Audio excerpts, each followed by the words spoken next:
Selamat menyaksikan. Biologi sel adalah ilmu yang mempelajari sel, baik pengertiannya maupun organela yang ada di dalamnya serta fungsinya. Sel juga dapat dikatakan sebagai unit terkecil dari makhluk hidup yang memiliki bentuk dan ukuran yang berbeda-beda, tergantung tempat dan fungsi dari jaringan tersebut. Biologi molekuler adalah ilmu yang mempelajari fungsi dan organisasi jasad hidup atau organisme yang ditinjau dari struktur dan regulasi molekuler atau komponen penyusunnya. Ilmu ini juga dapat dipelajari organisasi aktivitas dan regulasi gen pada aras molekul.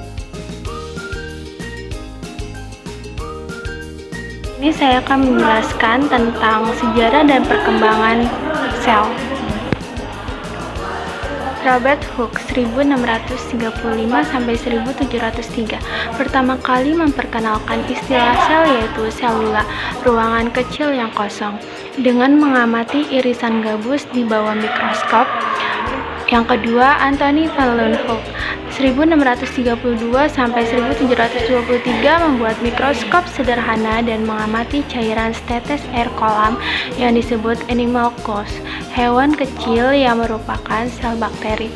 Pertama kali melukiskan bentuk-bentuk bakteri. Yang ketiga, Robert Brown 1773-1858 mengamati inti sel pada bagian epidermis sayatan sel anggrek. Yang keempat, Rudolf Virchow 1821-1902. Semua sel yang berasal dari sel yang telah ada sebelumnya, bukan berasal dari material yang tidak hidup. Felix Darjen pertama kali menemukan cairan sel yang hidup dan menyatakan bahwa cairan sel dalam suatu lumen merupakan bagian penting sel. Johannes Purkinje menyatakan bahwa cairan sel adalah protoplasma yang berfungsi menjalankan kehidupan sel. Matthias Jakob Kleidem 1804-1881 mengamati bahwa semua tanaman terdiri dari sel. Theodor Schwann 1810-1882 mengamati bahwa hewan juga terdiri atas sel. Sistem penggolongan makhluk hidup mengalami dinamika perubahan sesuai dengan perkembangan teknologi dan pengetahuan.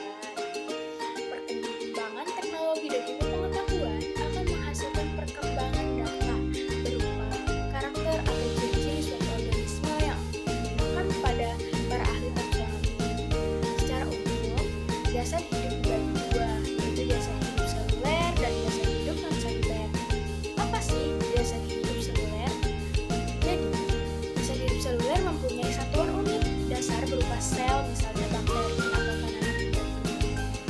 Sedangkan dasar hidup non-seluler yaitu tidak tersusun atas sel melainkan satuan yang lain, misalnya virus yang satuan dasarnya adalah variol.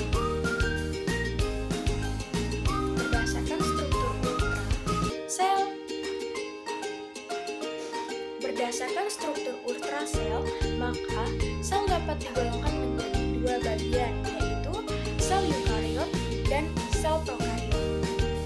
Macam-macam sel eukariot, yang pertama nukleus, kedua ribosom, ketiga retikulum endoplasmik, keempat mitokondria, kelima badan Golgi, keenam lisosom, dan yang ketujuh vakuola.